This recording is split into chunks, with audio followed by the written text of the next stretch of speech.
What's good, Philadelphia? Let's try that again. What's good, Philadelphia?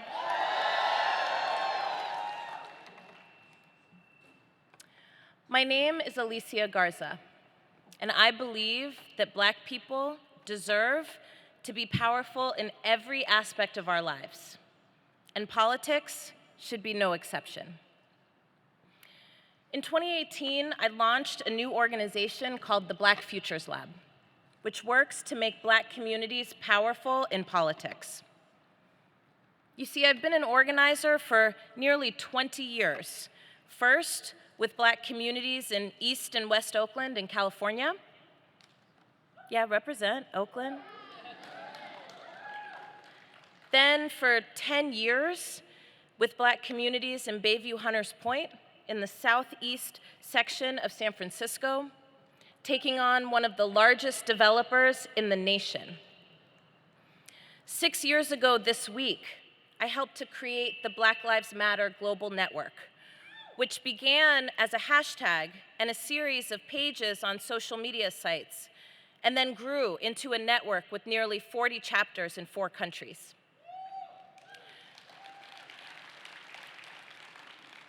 I've helped to create a program called We Dream in Black, the first organizing program at the National Domestic Workers Alliance that is focused specifically on Black domestic workers coming together across the diaspora to change the industry that cares for the people that we care for the most. We Dream in Black is now organizing Black domestic workers in 4 states across the nation, including North Carolina, Georgia, New York, and Washington State. I feel good about these things. And I've spent nearly 20 years building power with Black communities all over the country, and so I can tell you that one thing remains true. Black communities are regularly left out of the progressive movement, and this is to our own peril. You see, 2020 is coming, and the only path to victory for the progressive movement is to ensure that the new American majority is activated, engaged, but also to make sure that our votes are protected and counted. Now, every year I say the same thing, and every year I am disappointed but not surprised. Inside of our movement, Black communities are often seen as window dressing. We look great in ads and brochures. Maybe there's a few of us in incredible organizations, but do our issues and our needs factor in to the agendas and the campaigns that we are moving? You see, for too long, our progressive movement has been engaging Black people, Black communities, and our concerns, our dreams, symbolically, but not substantively. Frankly, for too long, progressives have even adopted conservative talking points when it comes to race, claiming that identity politics, a gift that was given to our communities by the insurmountable Black lesbian feminist Barbara Smith, identity politics, we say sometimes, are dividing us. And yet, if we're really being honest, what is truly dividing us is our inability to look squarely in the face at the impacts of white supremacy and an unfair, inhumane economic system, and then commit to ridding ourselves of that misery once and for all.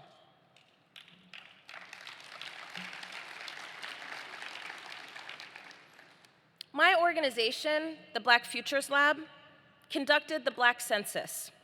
It is the largest survey of Black communities in America in 154 years.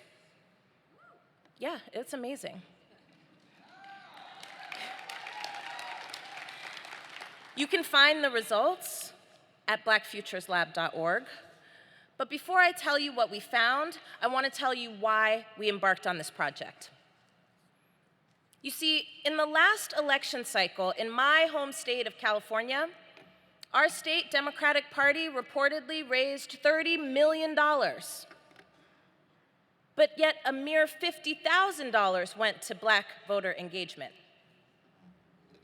You see, just like Black Lives Matter, everybody loves Black women when it comes to elections. Just look at the victories that are attributed to us in Alabama and Virginia, Georgia and Florida. And yes, I'm claiming Georgia and Florida because we won those elections. It's just that voter fraud kept the winner from assuming office. So just like Black Lives Matter, we say that we love Black communities, but how much of our resources are being directed towards investing in organizations and efforts that are mobilizing and activating Black communities? You see, we embarked on this project because we want the concerns, the issues that are impacting Black communities to be made much more visible. We embarked on this project because we've known for a long time now that nobody is coming to save us. We embarked on this project because we know that the concerns of Black communities deserve attention, and our communities deserve to be powerful in the democracy that we are called upon to save time and time again because of the poor decisions that we make under white supremacy and patriarchy. Time and time again, Black communities are engaged symbolically, but we are not engaged substantively.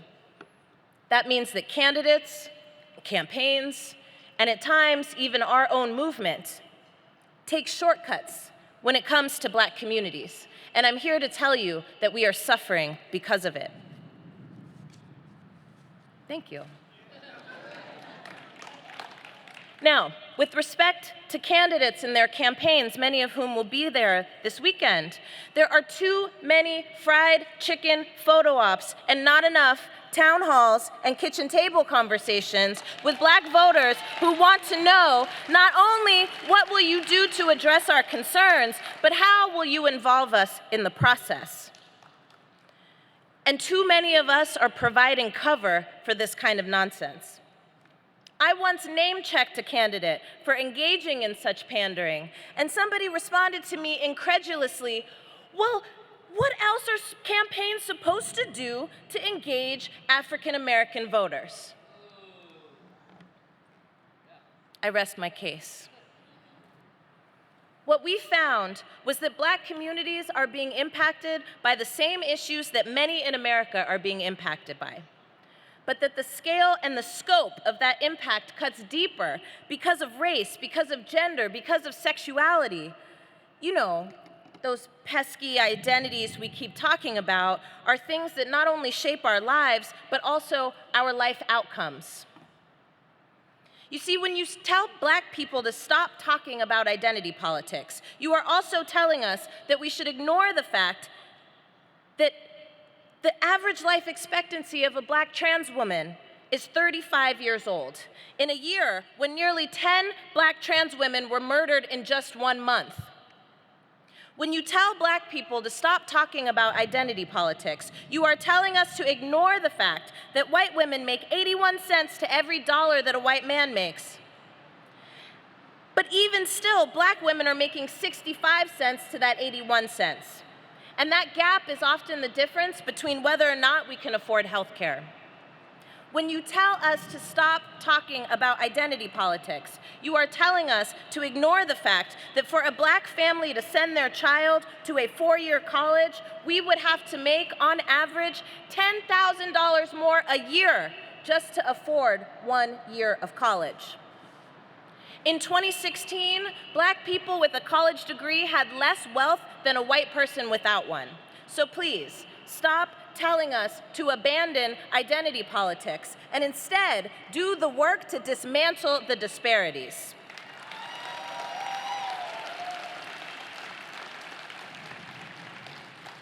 In our survey, we found that the #1 issue for the communities that we surveyed was that wages were too low to support a family.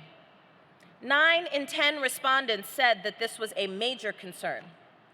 85% of Black Census Project respondents supported raising the minimum wage to $15 an hour in order to deal with that problem. 86% of Black census respondents said that the lack of affordable health care was a major problem. And 90% believe that it is the role of government to provide health care for all Americans. So, my message for our movement is this. Instead of using us as window dressing, consider that Black communities are the portal to the future, and as a movement, we get to decide whether we are the canaries in the coal mine or whether we are unlocking together the future that we deserve. We found that Black communities want the same things that most of America wants: safety, security, dignity, and yet we still cannot say with any level of certainty that America wants those things for Black communities. We talked with more than 30,000 Black people across this nation. Black folks who are liberal, conservative, Black people who are rural and urban, Black folks who are lesbian and gay, bisexual, transgender, gender nonconforming, cisgender, and heterosexual. We talked to Black people who are currently incarcerated and formerly incarcerated. We talked to Black people who were born here and Black people who migrated here to find a better life. And the most common thing that we heard from participants in our census was that no one has ever asked them what it is that we want for our futures. That does not bode well for a movement that plans to win in 2020, and in fact, that needs us in order to win. The 2020 election might be one of the most important elections of my lifetime, of our lifetimes, because it may be the dividing line between the potential of democracy and the certainty of authoritarianism. It is an election that cannot be won by playing it safe or playing to the middle, because the current administration has stripped the middle of all meaning. It is an election that cannot be won by pretending that there is not a white supremacist and a rapist at 1600 Pennsylvania Avenue. This election can only be won if no one is left behind, and democracy can only be realized if everyone gets to participate. So please, let us push our candidates, our campaigns, and even our movements to do more than take photos with Black people. More is possible when we do better by all of us. Thank you. I want to start with asking you some quick questions about the census, because you really brought up important issues. And I know that when you got to the last thing and said that, you know, the thing that people mostly said is nobody ever asked us, I really felt that, because I feel that all my life, that, you know, we're always asked to respond to other people's issues. One of the things I'm curious about is, what do you say to folks that are Black, that white folks that are like, well, are we supposed to just put Black people's issues ahead of us, or Black people's needs ahead of us and sit on the sideline, or should we just get behind Black people and disappear? What would you say to those folks? All right, I'm gonna answer this question. Black people's issues are your issues too. And I'm like, Can we say that again? Black people's issues are your issues too. And as long as we keep kind of doing this thing where we're like, well, I'm going to be in solidarity with Black people, and I want Black people to have luck with their movement, but that's not my movement, we're not going to win. We're just not going to win. So the majority of us in this country are struggling from a lack of access to the things that we need. But what we're advocating for here is not just to use white experience as the control by which we shape our campaigns, by which we understand our data and our statistics, and certainly by which we shape our outreach plans to get people activated and involved. We already saw that that was a losing strategy in 2016, and if we continue to do that in 2020, we will definitely see Trump in the White House for another few years. So what can, for instance, we have all these candidates that are coming, what can they do to use the census in order to inform their campaigns and actually be able to speak to Black people and all people in a way that's actually meaningful? Absolutely. Well, the first thing they can do is actually use the census to shape their policy agendas. We have done the work of talking to tens of thousands of Black people across the nation about what it is that we are experiencing in our economy, in our democracy, in our society. And so we're offering the information, but we're also going to be offering a policy agenda. Because what we know that we need to be analyzing candidates by is how close they are to our values, but also how closely they align to the agenda that we want to see them move. And we have to stop using candidates, using the lens of their personalities, right? Or how many fried chicken photos they took. So we want them to use this agenda and to use this information to better inform their campaigns about what it is that Black communities care about. And then we actually want them to go and not just talk to Black communities about it, but we want them to go to white communities too, and Latinx communities, right? And Arab and Muslim communities, and talk about the same thing. So You all right? Yep. I wish I had some water for you. Yeah. Hey, somebody give me some water. No. So one of the issues I feel like is really, this is the Zen thing. This is where it comes in. One of the things that I feel like has really been present for me is we're in the 400th year. Thank you. Wow, magic. Thank you so much.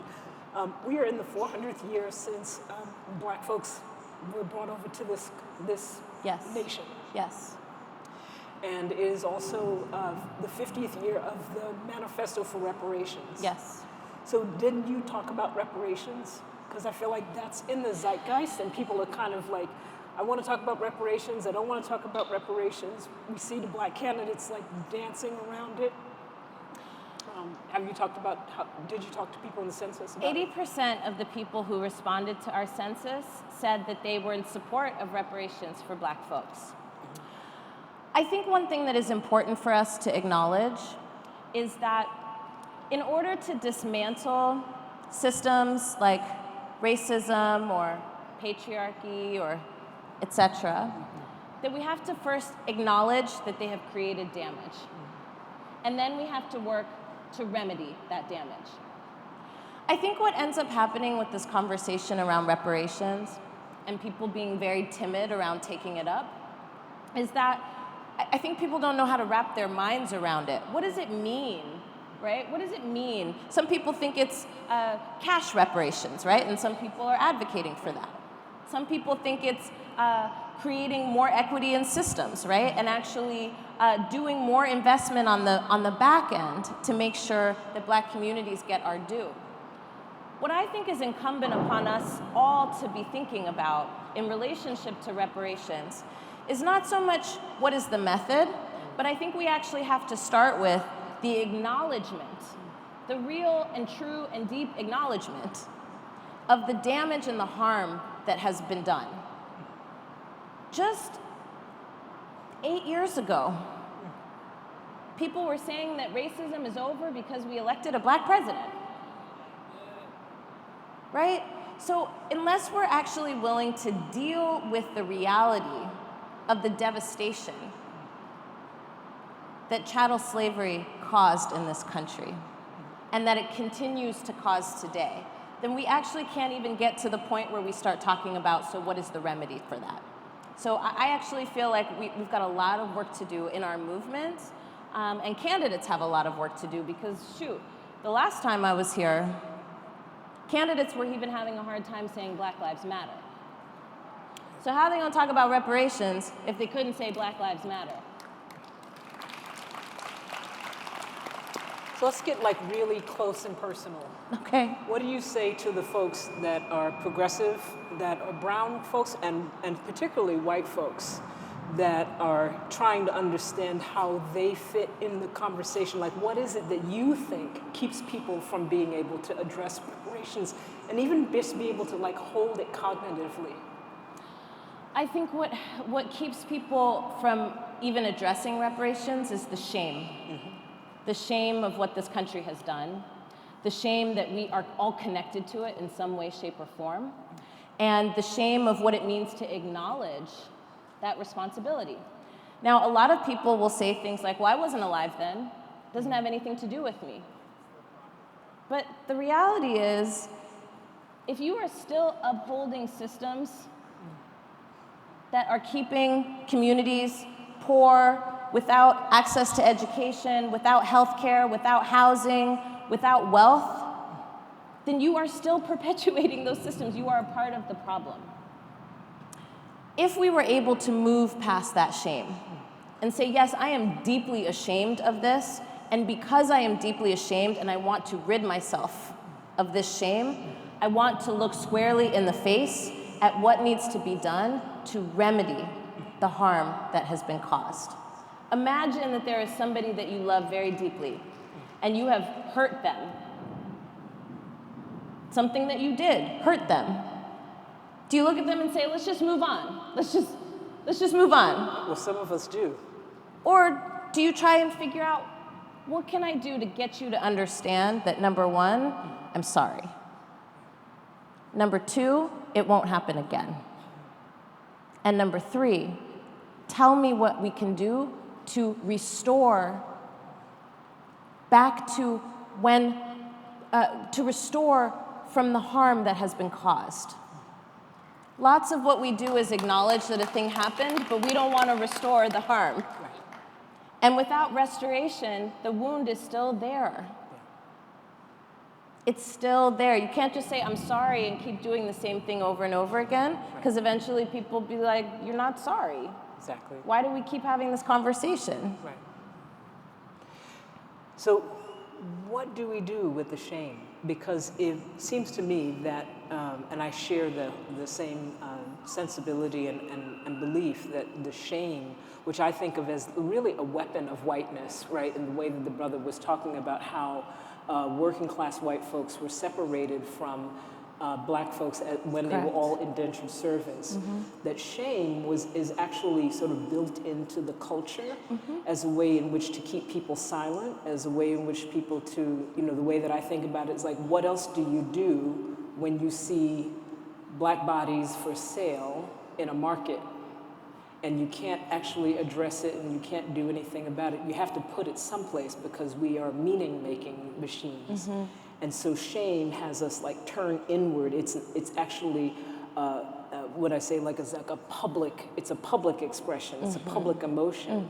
But what we do with that internally is it kind of turns in on ourselves. So what is the work that we have to do individually and collectively in order to work through what I think is this core thing, I'm not going way out to the folks that are, in the White House and that kind of thing, but I'm talking about folks that are in the room, folks that call themselves progressives, folks that believe in love and they believe in justice and they believe in redemption. What is it they have to do, would you say? I think we have to figure out how to transform that shame into a deep and unabiding love for one another, which helps us show up when we are afraid to. My sister Jess talked earlier about how we don't keep turning away from concentration camps. We heard over and over again on this stage today that we have to keep showing up, and shame is the thing that keeps us from showing up. So we've got to be committed to transforming that shame into a deep and abiding love so that we can look and feel about each other like that lover that you just cannot get enough of. And even with that lover you can't get enough of, sometimes y'all got beef, right? Sometimes y'all got beef, but because that love is so deep, we keep turning towards each other. So that's what I'm advocating for. Continuing to turn towards each other and transform that energy not into like pity or navel gazing, but action. We have work to do, my people. All right, y'all, you have your marching orders. It is time for us to turn our attention towards one another in love. Thank you so much, Alicia. Thank you. Thank you so much for your work that has changed the conversation about race in this country, that has changed the conversation about ourselves, and has brought us to a point in which we can actually begin to think about what it is that we need to do to move through this and turn toward each other as I turn toward you in love. Thank you. Thank you.